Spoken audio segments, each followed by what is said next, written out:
Hello everybody, this is a recap for Might and Magic 6. I had so much fun playing the game last week. I think I played more than 15 hours from Friday to Sunday. So I started doing the main quest, which is to find a memory crystal.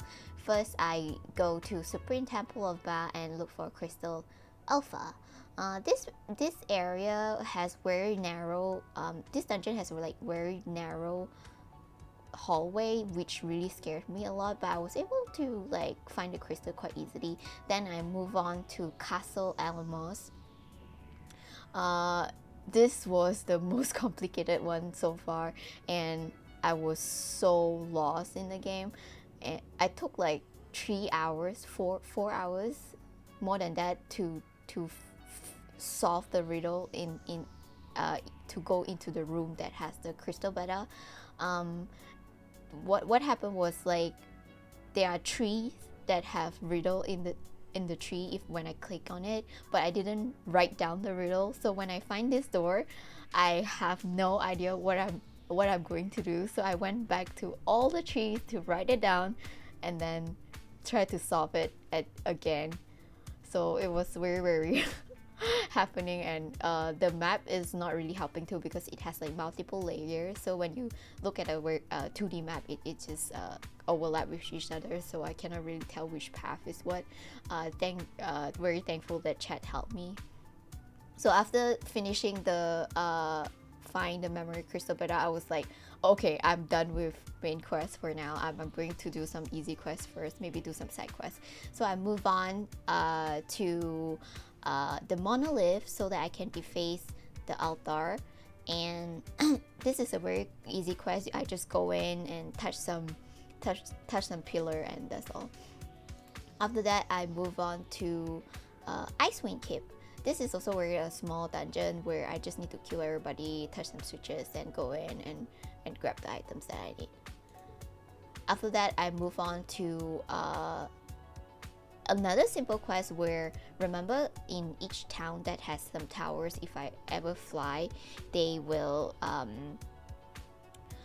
like shoot fireball at me. So there's a quest to fix that. So first I need to retrieve the key to the dragon's tower, which is just now that in Icewind Keep. Then after that, I will need to press the switches in each town so that they doesn't shoot me anymore when I fly.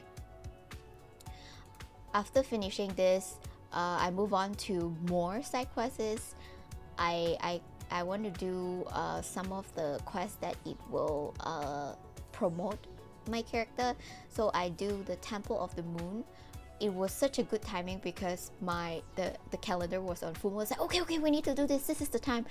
I'm not gonna miss it again. Previously, when we played the Temple of the Sun, I miss it a lot. So yeah, then after finishing this, I move on to the Warlord Fortress, where it by doing this dungeon, by defeating the Warlord in this dungeon, it promotes Onolumi, the knight in my character in the game, to champion. Move on with more side quests where I retrieve the Ethric skull and visit the altar of the moon. After doing all that, I feel like, okay, I'm ready for Castle Darkmoor. So in Castle Darkmoor, this area has a very annoying eye monster that it will debuff my character when it shoot me. I spent a lot of time trying to defeat all this flying eye. At one point, the flying eye is so much that I was like, okay, I'm just gonna run, put down beacon, fly it out, put it back, and do whatever I need to do to grab the crystal. So the moment I grabbed the crystal delta, I just like, okay, I'm done with this dungeon. Next, moving on to Castle Kriegspire. This was okay. It's not very difficult, and there's no like weird puzzle in the dungeon. I just need to like explore every single corner and eventually find the crystal. After getting the crystal, the oracle told me, okay, now you need to go to Tomb of Warn to get the cube in order to trigger everything. This is I would say I love this dungeon so much. Like, it's so huge, the alleyway is so big, everything is like very wide, and of course there's a lot of monster inside, but I really love the design in here. And you need to like take different scroll and grab some keys so that you can put the scroll as the key into the pool, and then you fix the pool, and eventually you went in and grab the cube, which is really, really fun. After that, I reached this area where I was so confused. I was like, wait, why this looks like System Shock? Why this one looks like System Shock 2? Like, I thought the world is so different. What happened? Then I start like shooting like all these patrol units that attacking me. In this area, I've learned that we can use gun. There's this new skills called blast, where it allows you to shoot better. So in this control center, I just look for 3 rifle for 3 of my character, and 1 I just focus on my power of God, which is the light magic. Then I release Archibald because we need his spell so that the whole planet will not explode, because the oracle said that we need his spell. If we destroy using just a gun, the whole planet will explode due to the build of the reactor. So I go find him and release him. He was like turned into stone, so I just turn him back into flesh.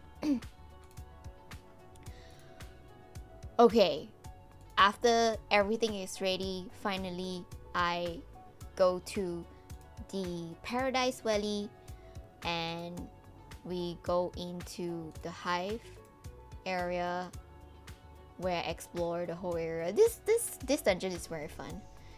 The design is that no matter where you go, it will lead you back to the center, which I love it a lot. At this part, I'm just using my gun to blast. Like all the other skills that I level up doesn't matter anymore. So first I had a bad ending. I tried to not use the scroll, so the whole planet, include the moon, exploded. And when I tried to do the good ending, I wasn't able to do it. I failed many times. So, but eventually I did it. They will give you a certificate at the end showing like your stats, how many level, what's your character, and how many score you got. I really love that. And when you press exit, they actually do the screenshot for you, and they save the certificate for you, which I really love the idea.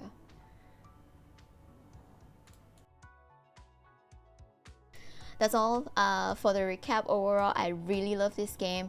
I really curious to try, like, when I think about, okay, maybe what if I use other classes. I feel like if I use other classes, the way you play the game is gonna be so different.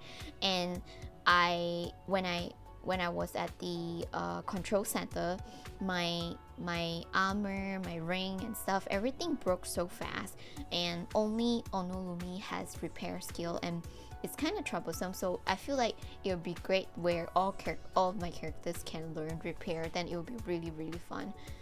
Yeah. And I hope you have been enjoying watching me play, especially having Onolumi as the Onolumi at the bottom left, like having my face react when I was insane, when I was cursed, when I was dead, or when I identified an item. I hope you enjoy it.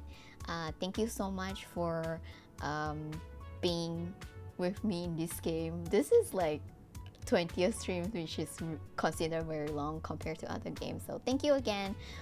If you're interested to watch the whole stream, I have the URL in the description box. Thank you, and I'll see you very soon. Bye bye.